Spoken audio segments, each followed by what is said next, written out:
That's the name of your new podcast, and today's guest is Pancho Claus. Pancho Claus, go ahead and introduce yourself to everyone. Okay, my name is, and it's my new name. No, my name is Pancho Claus, aka Richard Reyes.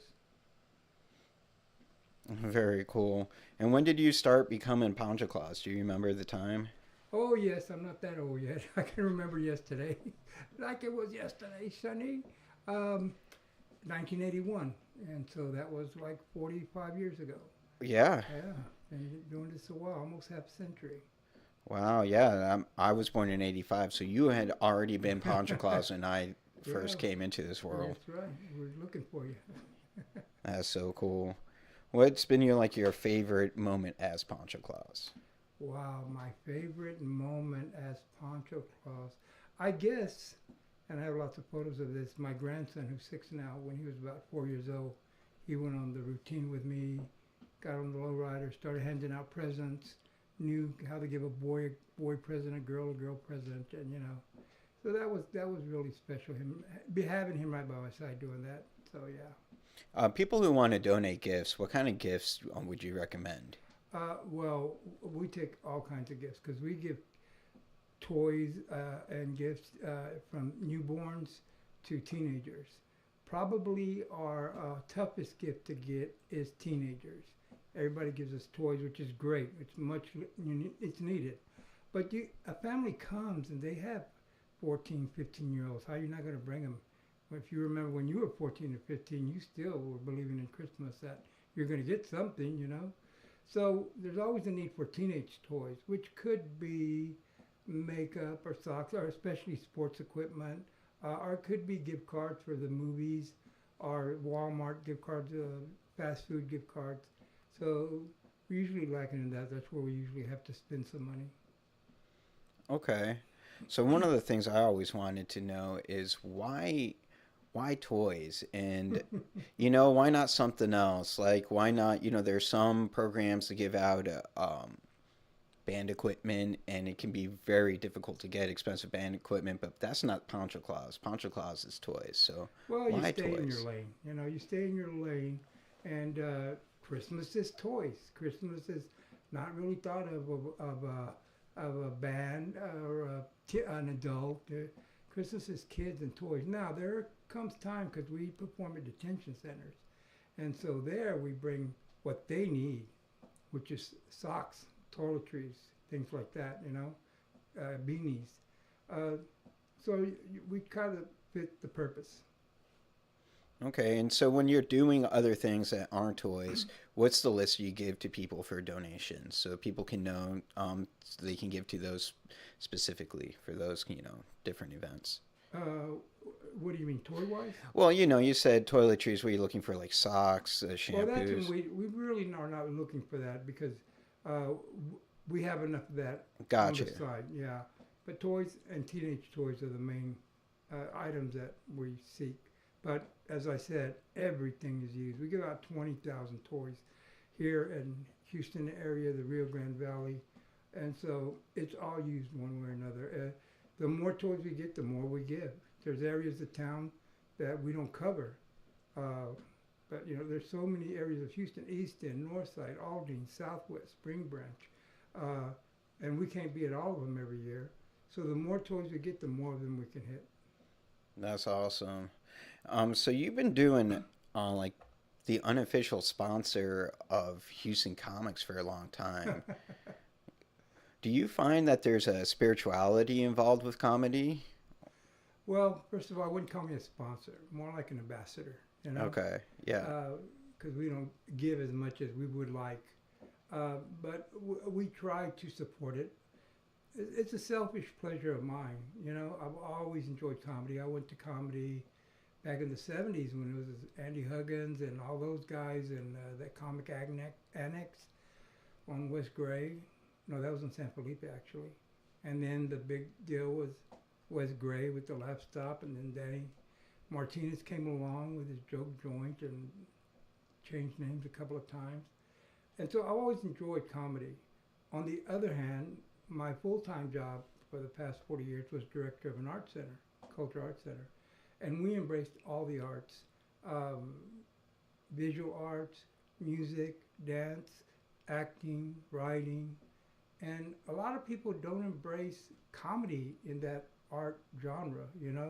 They just I've been on a lot of art councils and art committees where they give out grants, and I notice there's never comedy. Comedy's not a item. And I ask why? Why not? Why comedians to me, they have to write, they perform just like an actor, a musician, or a singer. And they're like, because the answers were like, well, because comedy, these guys are in it for themselves and make money. And I said, I have not met an actor, a musician, or a singer, or a dancer that isn't out for themselves to make money. They'd rather do a one-man show if possible. Uh, just so happens that comedy is really not an ensemble unless you're improv comedy. And I just don't get the reasoning. Oh, well, comedy, some of them are dirty, it's blue. I have been to many plays and many art shows. I went to an art show recently where it had like a 10-foot drawing of a naked lady, maybe 12 foot tall, and it said F the white man. And this was people drinking wine and dressed up and, just moving about. And there's lots of plays and art like that. So I never understood it. So I picked up the challenge and decided to do my best to represent the comedy scene. Well, we appreciate you, for being the unofficial ambassador of all comics in Houston. The way you're able to bring people in, and help people like Jose Pena and Well, Leo. since you mentioned that, and I should mention that, Jose Pena, I really got to give him a shout out because I practically do this by myself except for Jose. I write him almost daily. Can you identify this comic? Because I like to tag the comics and let them know that they're appreciated. But I'm old. I don't go to that many comedy shows nowadays. So there's new comedians all the time. And so there's a particular venue that doesn't write the names of the comedians on their ads. And so I have to go to Jose. Or if I'm in the hospital or I'm rebuilding my house from a hurricane, Jose takes up the slack. He knows exactly what to do. He knows my method of how I get birthdays and good announcements and comedy coming soon and etc. And many, many times he's saved my ass or at least assisted me on almost a daily basis without getting paid. So. Yeah, I see you have a huge presence on social media. Do you take care of the social media yourself? You have like what, 3 accounts? Right now we have like 8 accounts because we have Richard Reyes and then we have three comedy accounts, 4 comedy accounts.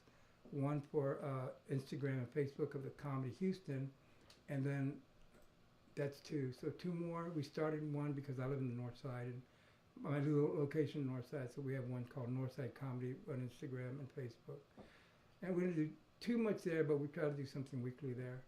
And then there's Twitter and there's Pancho Claus History on Instagram and Facebook because 45 years. There's a lot of picture. People always ask me, do I have old photos of when they were in our group? So we just put them there.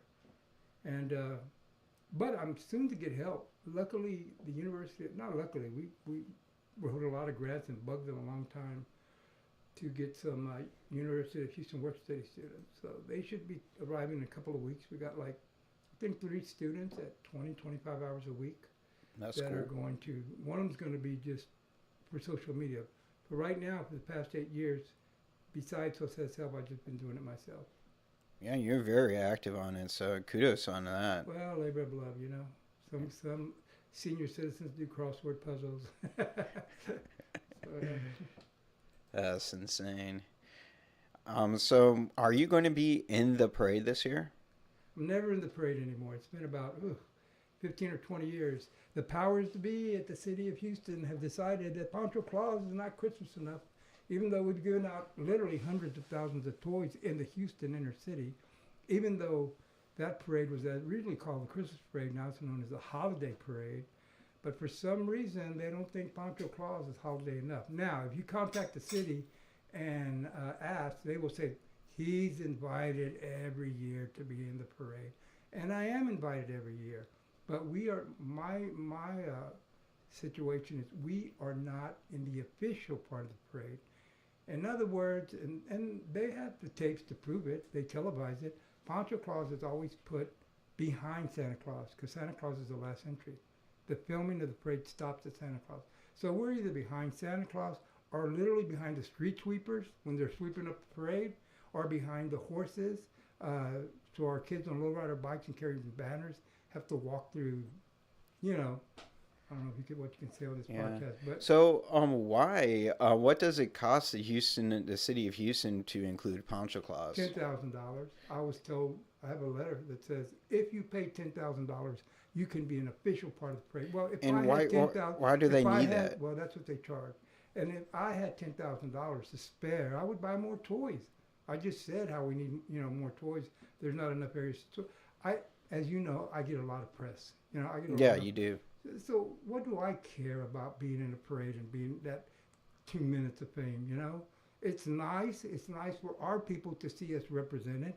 The only reason I do care is because there's hundreds of people who help us, and for them to see that their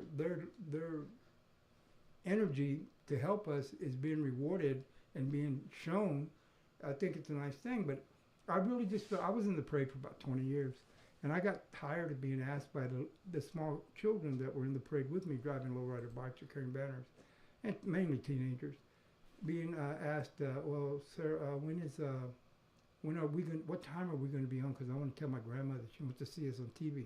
She couldn't come, and I have to tell them well, look, son, I'm sorry, but we haven't been on TV in the past 10 years, so it's very rare. Once every 10 years, they do a shot of us if the parade goes short, But we're probably not going to be on TV, and I felt bad saying that, so I just thought it was disrespectful. I have too many other things. I went to the Valley. I'm in about 5 different parades in the Rio Grande Valley. It's true that you have to go out of your town to get appreciated, So, Yeah. Well, hopefully one year they'll officially invite you back in, and maybe. and let you, ride maybe before Santa Claus or something, just so you It get a would be little nice. bit. Because Houston loves Pancho Claus. I remember my boss told me that he used to go out to the parade every year, and it was a big deal when he was a kid when they saw Pancho Claus come across. It was a heck of a time getting there, stuck in traffic on the way there and the way back. But Speaking about your boss, who owns Photo Rental Center? Photo Rental Source. Yeah. Photo Rental Source. I Yes. just want to give out a shout out to him because he provided us with a excellent Canon camera to document what we do in the community. And it started off with you visiting me in the hospital, which is also very much appreciated. Of And course. me mentioning if you could help me find an inexpensive camera. Then lo and behold, you talked to your boss, and he generously provided that camera. And really appreciated it. Yeah, once I found out that you were looking for a camera, and I know my boss has hundreds of cameras, I was like, maybe he has a camera that he couldn't rent anymore, but he would be willing to, donate. It's just if you had an extra $300 to $700, you could spend that on toys over, camera gear. But of course, you do need that kind of Did stuff. you say it was his dad's camera? It was his dad's camera, yes. So that's very special. Yeah, his dad used to take family portraits with that camera, and it wasn't that long ago. I think the camera is like 2012, so it's not an especially old camera. It's a really nice one. It is a nice camera. Camera gear never really goes out. It just gets more and more expensive as time goes by. They used to be less expensive, but after tariffs, even like the older cameras went up in price. Not to talk about tariffs. Yeah. Well, it's just a fact of life, right? You gotta spend more money on things now. Yep.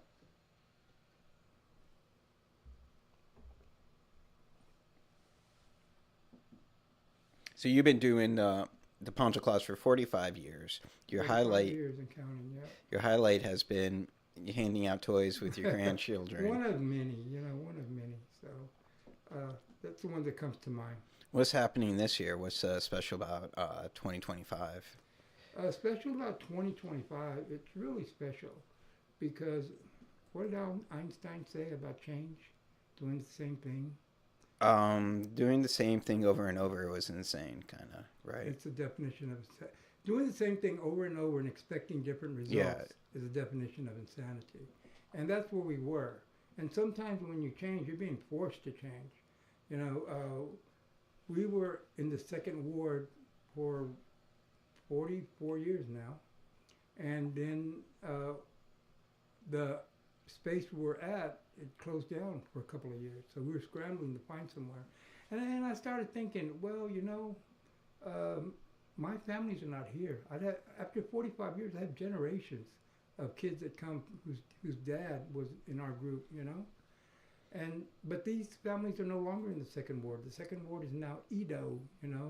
And so the north side, second ward, the east end, that's where we operated. But you can hardly do a toy cruise there. There are affluent people there now.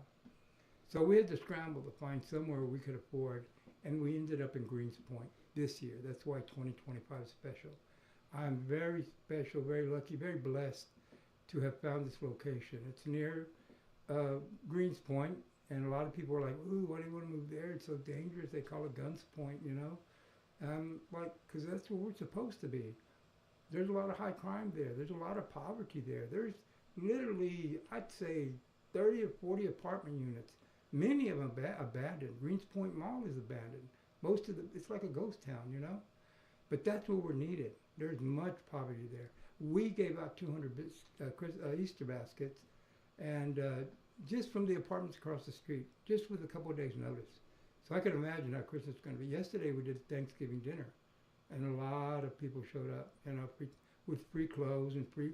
I was there giving out toys, and so I'm happy to be there.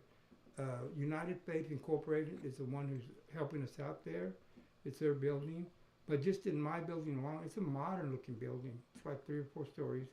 There's like 9 churches in it, which means that we're all like mine. Somebody's giving out school supplies, the rest of us go set up a table to give stuff to. Somebody did a Thanksgiving dinner, the rest of it, we all help each other. I did my Easter thing. A couple of weeks ago, I had people come to decorate toy collection boxes. I borrowed tables and chairs from one of the churches. So it's nice to be with like-minded people that appreciate what you're doing. So that's the biggest change for 2025. You got into a new facility. You're back with the people you need to be. Yeah, new families. A lot of those people are not from Mexico. They're Venezolanos or Honduras or El Salvador. So a lot of them did not grow up in Pancho Claus. They have no idea who I am. So we're just like reintroducing ourselves all over again.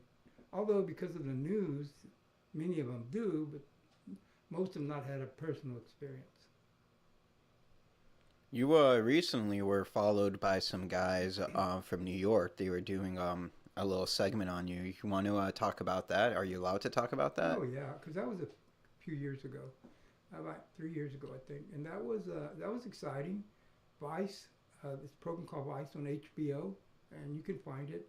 As a matter of fact, I just posted it a couple of days ago on my Facebook. If you want to look at it, and they called me and they sent a 4-man crew down to Houston, followed us around for about 3 days seeing what we do, and did a 7-minute story. It's called Local Legend. I was kind of scared at first because they called me and said, "Hey, we're from Vice and we want to do a story on you." And I'm like, "Oh my God, what the heck happened? What do I not know?" Like, no, it's a segment we have called Local Legends. And so, we just try to pick local people that are legends in their community but are not well known in other areas. I said, "Oh, okay." It turned out to be very, very good. I use it mainly, my main promotion when I'm sending something out. So we're very blessed to have that happen. That's very cool. There was a crew of Vice who just came down to Houston and rented some memory cards from our office, and that's how I was able to get those stickers. They're good people. Yeah, they're really cool. I think I got that. I don't know if you can see it in the shot. Maybe if I... Yeah, that Vice sticker in the background, that's from them. Oh, yeah, I noticed that when I came in. It was kind of cool, like how everything kind of integrates and comes together, and... Small world. Yeah, small File that world. under small world. File that under it. So what's next for Pancho Claus, besides for moving to Greens Point? You got Thanksgiving coming up. You got Christmas coming up. What's next is staying alive. I had 4 heart surgeries this past few months ago, December, and including a stent put in, all in a matter of a couple of weeks. A stent put in, uh, open heart surgery, a double bypass. They ended up putting a pacemaker on me, and so I survived that. I feel great. My legs are a little weak, but the rest of me feels 100%. You know, so keeping up with my health, I did rehab for a couple of months, and I try to continue that on my own. What we're doing, and that's one priority health-wise. You know, the other priority is back to Einstein's. You have to change. When I first started out, and if you go look in the archives like Google or news stories about me back in the 80s and 90s, I was mainly known for working with kids or juveniles in the detention centers, doing classes in detention centers all year round, not just Pancho Claus. Mentoring them when they got out, helping them find their first job, their first getting back to school, health resources, where to live. And besides that, had a big center, which still stands there at Navigation in Jensen. Huge cultural center, 300-seat theater, a big exhibit hall, classrooms. So I'd have about 100 kids a day in there learning all the different aspects of the art, you know. And so that was a lot of one-on-one, you know. We hired a lot of teachers, but still I had to be present. And now I'm older, and I can't keep up with one-on-one and classes, and if a teacher doesn't show up, I would have to step in some kind of way. I can't do that anymore at this age. And our finances are low right now too, because we just got our 501c3. We were always under another group. Recently, we're under Latino Center. Before that, we were under Talento Bilingüe de Houston, TBH. Before that, we were under Ripley House. So now I had to scramble and get my 501c3. So now we're really seeking corporation. We haven't got a $1,000 donation from a corporate in about 10 years. And so for a group that has a 45-year history, that's embarrassing, you know. But it's because we haven't been on our own like this. So things had to change. We have a great facility. We have a lot of room. I just don't have the energy I used to have. So what's changed is this. We've become more. We're still doing murals. We're still doing plays in the arts. We're doing art exhibits. But we've changed to the one-on-one children's classes to helping youth out in different ways. And the ways is that in January, we do a big coat collection, jacket and coat collection, and we pass those out in the neighborhood. We did a couple of hundred for the first one last year. In April, we give out Easter baskets with 2 toys attached to it, and we gave a few of the hundred of those out in Easter. In the summer, we do school supply giveaways. We did one in July and benefited 600 kids, and one in August that benefited 300 or 400 kids. And then Christmas, in July and Christmas, we give out like 20,000 presents. So our focus is kind of different. We're still serving a lot of kids, a lot more than we ever have, but not one-on-one like we used to. I'm doing more adult things like art exhibits and plays and the comedy scene and like that. So we're still pretty busy in the arts in Houston. I mean, it's always great to see you out there. And where can people help donate? How can you find more of a draw for these large corporations? Do you have any ideas or? Well, I'm hoping these college students that come in are going to help me research places and write the letter. I mean, there's only so many hours a day. There's only so much I can do, you know. I should spend a lot more time writing grants, and I don't, so some of it's my fault. So I'm hoping these college students that come in will have the time. Well, they have the time. They have 20, 25 hours a week each to help me research it. I mean, I'll do the writing, but research it and stay on my butt about getting those things out. Because there's grant people who give out money to youth programs or to art programs or to Latino or underserved communities, because where we're at now, it's a good mix of Latino and African American, you know. And so that's part of it, just focusing on that. And that's kind of hard to do when you're doing programming too, and right now nobody in our organization gets paid, you know, including me. So it's hard to get volunteers to do that kind of stuff, you know. Volunteers will come help you decorate, you know, or decorate toy collection boxes or take toy collection boxes, etc. But hey, you volunteer, write a grant for me. No, you're not going to find a volunteer who'll do that on a consistent basis and knows your history and knows what to put together. So as far as individual, it's, when COVID hit, it was really bad because there was nowhere to put our toy boxes. We collect toys from restaurants and bars, and everything was closed. And we're not getting any corporate donations. And, I was asked by the press, so what are you going to do? I said, I'm going to believe in my community. To this day, if you go to my website, people have your computer in front of you, you can go to my website, and, most like big theaters or other mainstream type art organizations, they'll have their major underwriter, whoever it is, AT&T or whoever it is. And our major underwriter is what I told the press when they asked me who's going to help us. I said, my community is going to help us. My community always comes through. And that's what we have there, my community, Our major underwriter on our website is our community. And so, and that's the way it is for right now. But that we managed to survive, including, I might add, the comedians, The comedians, they're struggling like all people in the arts are, especially in the beginning stages. But collectively, these $5, $10, $20, they add up. And not only do the comics do that, they volunteer. We had several of them show up last Saturday, and several show up during the week to help decorate or help me wherever I need help. And then you have people like you had Mike Worm, who had on your show recently, and of course he's struggling like we all are, but he's disabled, so even more so. He's living in Philadelphia at the time, and he sends me a donation. It's a $25 donation, but $25 is a lot to me right now. And so for him to do that, he has nothing to gain from me. I can't promote Philadelphia. We're in Houston. It's called Houston Comedy Page.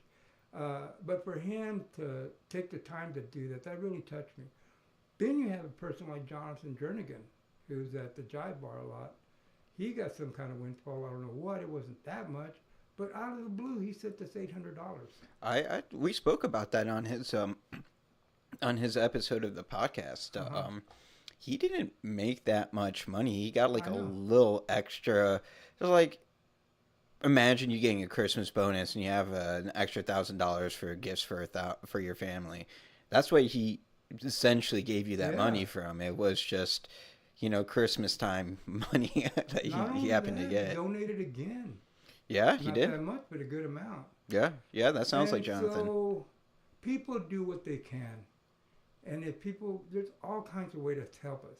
You can send us $5. You can volunteer. You can sit at your house and call restaurants and bars and see if they'll let us deliver Christmas boxes, collection boxes to their business. And then call me and give me the names and the numbers. You can do that at your house, You can call pawn shops for us and see if they will give us at least one bike. Bikes are in Houston, man. There's all kinds of ways to help. It doesn't have to be money. But if you're very busy, send us $10, And we're easy to find. It's a GoFundMe. What's the GoFundMe? Pancho Claus 2025. But also you can go on any of my pages and find out our Cash App or our Zelle to the Pancho Claus Bank. Our Cash App to Pancho Claus has a crazy kind of spelling, so you have to look it up in our pages. We have it there all over the place. So, there's all kinds of ways to help, and we need help. We need manpower, really. So we need help taking these. I have 200 boxes that I have to deliver. There's no way I'm going to do that by myself. So we need help delivering boxes, maybe in your neighborhood. Take one box and that'll be a help. So. And we need volunteers. Right. We need donations if possible. But mostly we just need people on the ground, just be able to move things back and forth. You need good schleppers. Mm-hmm. You need some good schleppers. So if there's some good schleppers out there, Pancho is giving you the call. Yeah. You know how to fix bikes? We have bikes that need tuning up, fixing to give away. We have used bikes that people donate. I tell people, just give us a used bike and we'll find the manpower to make it look nice. So. What's the nicest gift that you think you've gotten for some kids? Like someone just randomly donated, like something that you were like, wow, I can't believe this is going to be a donation. I guess the nicest gift we got donated to us, I'm pretty sure the guy's name was Daniel. This was 10 years ago. He was a lowrider. He's deceased now, but he had an award-winning lowrider bike. It was a three-wheeler. It had gold and candy, well, that blue, glittering, sparkly paint job and gold adored it.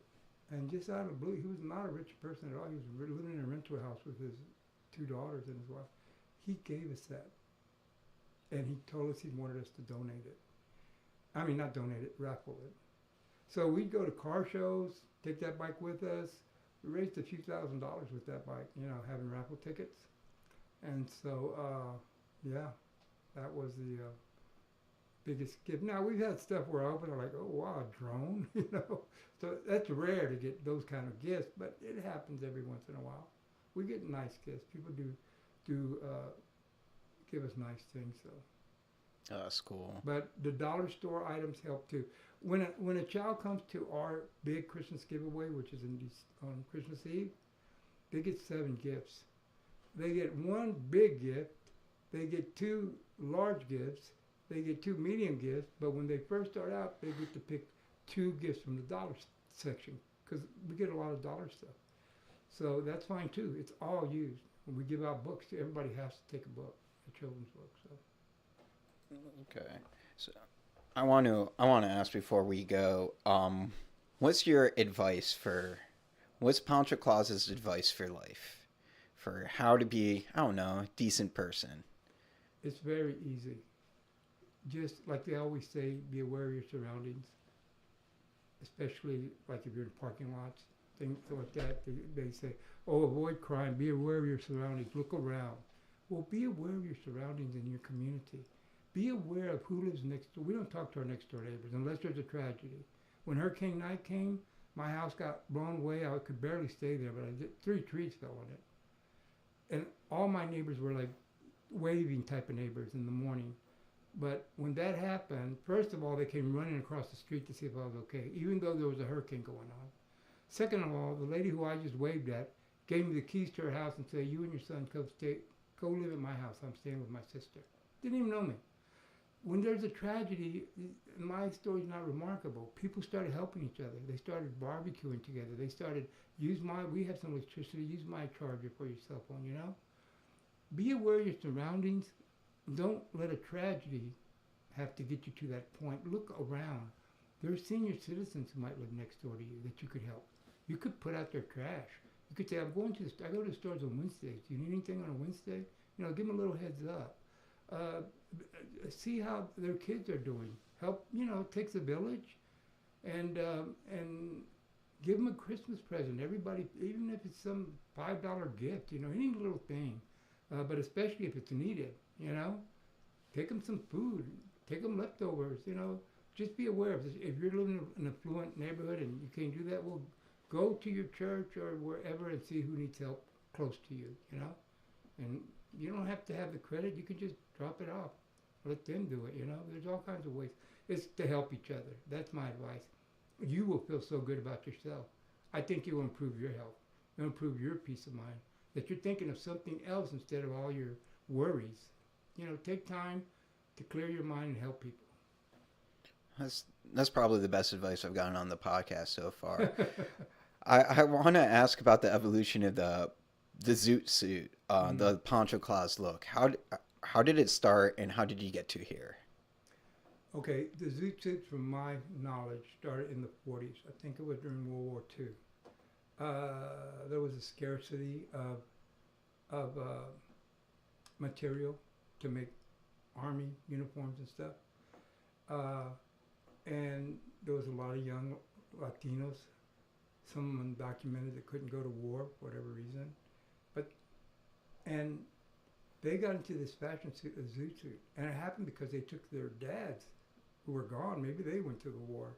They took their old coats that hang on them and made them into zoot suits. They were longer than a regular coat because they were their dads. And maybe their mom tailored it so it could fit them in a way. For whatever reason, zoot suits became popular in the 40s. And there was a lot of hatred, surprise as there is now, toward people with brown skin. And some things don't change. And so they started a little feud, especially in L.A. L.A. had naval bases, for instance, so they'd go on leave and they'd go right into the Mexican establishments were in downtown L.A., go to the dance hall, pick up women, Latina women. There was a feuding going on. And then they just got annoyed, I won't say jealous, but annoyed of these guys in zoot suits. You know, they thought it was disrespectful with a war going on. So they started beating them up, you know. And it got to be famous. There was a zoot suit riots. And there was a riot on one side. They were beating up Mexicans. These army guys came out with billy clubs and just in mass. And anybody they found, they would strip them naked and beat them, you know. But that's where zoot suits started. You can look at the Spike Lee movie, Malcolm X. The first scene is Washington and what's the famous actor's name? Washington? Denzel? Denzel Washington and Spike Lee strutting down a New York neighborhood in zoot suits, you know, to some music. That's the first scene. So the blacks embraced it also, and that was the 40s, that time, and then, but it all, even though there was a riot, it still grew, and there was a famous Mexican band leader named Tintan who would conduct his band in a zoot suit and was real. And he did it over the top. It was great. Until it kind of went away in the 60s and 70s. And in the early 80s, a famous director named Luis Valdez, who did a lot for the migrant movement, who wrote and directed the play La Bamba, did a play called Zoot Suit that appeared on Broadway, and a movie with Edward James Olmos. And that was 1980 or 81. So when I joined this theater group in 1981, I saw on the list Pancho Claus. And I asked the director, what's this play about? We're at Ripley House Community Center. He said, this play is because Ripley House needs the auditorium, which we use as our theater, at Christmas. They have too many Christmas parties going on. So we have to do a play. We're thinking of going to community centers and parks and doing a play for kids. And it's going to be entitled Pancho Claus. I said, what's it about? He was like, well, we haven't written it yet. But he knew I was taking writing at the University of Houston. He said, take a stab. So I said, what are you envisioning? He says, we envision Pancho Claus as a guy with a sombrero, Mexican sombrero, big old hat, a serape, maybe pulling a burro, a jackass, a donkey. I'm like, huh. At that time, Zoot Suit had come out. I was like, you want to attract kids and teenagers? Why don't this Zoot Suit? I envisioned Pancho Claus dressed like I'm dressed, you know? I imagined just tapping into the Zoot Suit craze that was going on in Houston. There was Zoot Suit contests all over the place. There were lowrider contests all over the place. So I wrote a poem the night before Christmas, and what to my wondering eye should appear, but 8 lowrider cars all jacked down in the rear, you know? I wrote a play adapted Chicano style to that poem. I did it for him. It's 7 minutes long.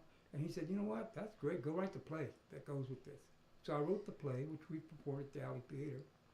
And that's how it started. And that's that's the Zoot Suit history to me. You know, you definitely ushered in the Zoot Suit for culture for the next 45 years. No one thinks of Zoot Suit without thinking about Pancho Claus, that's for sure. Like, you definitely kept that culture alive, and you created something, like, I want to say magical almost. Well, thank you. Yeah. Thank you for being on my podcast. I'm kind of answered all my questions, but it's just been so much fun. Really, really appreciate having you here. Please, one more time, tell everyone your social medias, how they can donate, anything else you would like to say. Yeah. Go to any of my social medias, Pancho Claus, or Comedy Houston at Pancho Claus. All of them have information how to donate.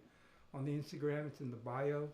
And in Pancho Claus, just look at the post. I'm always tagging at the end how you can donate or volunteer, because we need as volunteers as much, you know, as donations. So I hope to meet you in person. I'm really proud of where we moved. I promise you, you will be impressed when you come visit us. So come visit us, even if you're not going to volunteer. Just come and pick up a box for that you know where one could go. That would help a lot. All right, that's awesome. And I am Steven Rosenbaum. The podcast is That's the name of my new podcast. Please check out my photography work at owenstevensphotography.com. Special shout out to Photo Rental Source for always being awesome and kind of, my unofficial sponsor. I really appreciate having you here, Pancho, and I'm going to play a quick video and we'll be all set. Thank you. Can you hear this yet? Can you hear this yet? Is it working? Did I make it work? How about now? How about now?